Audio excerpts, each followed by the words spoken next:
অনেক হিন্দু হয়তো মনে করছে আপনারা এই শয়তান নরেন্দ্র মোদীকে চিনতে পারেননি এখনো, তাই এদের কথায় ভুল বুঝে চলেছেন। আমাদেরকে বলবে ওই যে তোমার পাড়ায় কালী মন্দিরটা রয়েছে, ওই যে তোমার পাড়ায় শনি মন্দিরটা রয়েছে, ওই মা শীতলার থানটা রয়েছে, ওইটারও আর দরকার নেই। গোটা দেশে একজনই ভগবান থাকবে, সেটা পুরুষোত্তম প্রভু শ্রীরাম।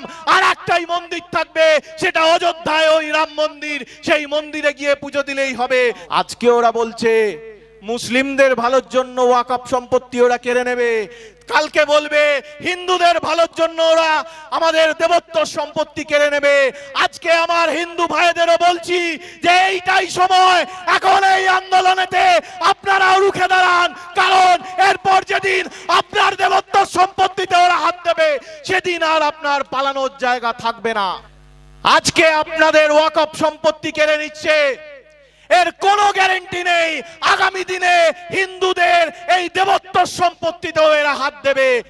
অনেক হিন্দু হয়তো মনে করছেন যে এই ওয়াকফ বিল যেটা রয়েছে, ওয়াকফ অ্যামেন্ডমেন্ট বিল, এই ওয়াকফ ব্যাপারটা তো মুসলিমদের ব্যাপার, তাতে আমাদের কি এলো গেল?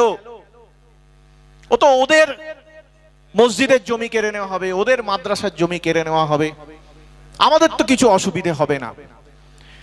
তাদের জন্য শুধু এইটুকু বলি, আপনারা ভারতীয় জনতা পার্টিকে চেনেননি, আপনারা আরএসএস কে জানেন না, আপনারা এই শয়তান নরেন্দ্র মোদীকে চিনতে পারেননি এখনো, তাই এদের কথায় ভুল বুঝে চলেছেন। ঘুঁটে পড়ে গোবর হাসে। আজকে এরা মুসলিমদের ওয়াকফ সম্পত্তি কেড়ে নিচ্ছে।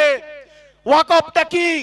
আমরা যারা হিন্দু রয়েছি, আমাদের যেটা দেবত্বর সম্পত্তি, অর্থাৎ দেবতার উদ্দেশ্যে, কোন মন্দিরের উদ্দেশ্যে যে সম্পত্তিটা কোন ধর্মপ্রাণ মানুষ দান করে থাকে, সেইটাই মুসলিমদের ক্ষেত্রে আল্লাহর নামে বা কোন মসজিদের নামে কোন ধর্মপ্রাণ ব্যক্তি, সে হিন্দু হোক মুসলমান হোক, যদি দান করে থাকে, সেটাকে ওয়াকফ সম্পত্তি বলে। কি ঠিক কিনা? আজকে আপনাদের ওয়াকফ সম্পত্তি কেড়ে নিচ্ছে, এর কোনো গ্যারান্টি নেই আগামী দিনে হিন্দুদের এই দেবত্ব সম্পত্তিতেও এরা হাত দেবে, কারণ এরা দেশের সমস্ত সম্পত্তি, রেল সেল ভেল সব একটার পর একটা বিক্রি করে দিচ্ছে ওদের দোসর ওই আম্বানি আদানির কাছে। আজকে বিক্রি করতে করতে করতে করতে দেশের আর কোনো জাতীয় সম্পদ বাকি নেই। তাহলে এই আম্বানি আদানিকে দেবেটা কি? তাদের কাছ থেকে ভোটে জেতার জন্য তো প্রচুর মাল নিয়ে রেখেছে, সেই টাকাটাকে তো রিপে করতে হবে, টাকাটাকে তো তাকে ফেরত দিতে হবে। তাহলে চলো ওই মুসলিমদের ওয়াকফ সম্পত্তিটা কেড়ে নেওয়া যাক। সেই সম্পত্তিটা এই আম্বানি আদানিকে দিয়ে দেওয়া হবে। তারপর যেদিন এই আম্বানি আদানিকে আপনাদের সম্পত্তিটা দিয়ে দেওয়া হবে, সেদিন আমি বলে রাখছি, আমাদেরকে বলবে ওই যে তোমার পাড়ায় কালী মন্দিরটা রয়েছে, ওই যে তোমার পাড়ায় শনি মন্দিরটা রয়েছে, ওই মা শীতলার থানটা রয়েছে, ওইটারও আর দরকার নেই। গোটা দেশে একজনই ভগবান থাকবে, সেটা পুরুষোত্তম প্রভু শ্রীরাম। আর একটাই মন্দির থাকবে, সেটা অযোধ্যায় ওই রাম মন্দির। সেই মন্দিরে গিয়ে পুজো দিলেই হবে। তোমার ওই মন্দিরের পাড়ার যে মন্দিরের দেবত্ব সম্পত্তিটা রয়েছে, সেই সম্পত্তিটাও আমাদেরকে দিয়ে দাও। আজকে ওরা বলছে মুসলিমদের ভালোর জন্য ওয়াকফ সম্পত্তি ওরা কেড়ে নেবে, কালকে বলবে হিন্দুদের ভালোর জন্য ওরা আমাদের দেবত্ব সম্পত্তি কেড়ে নেবে।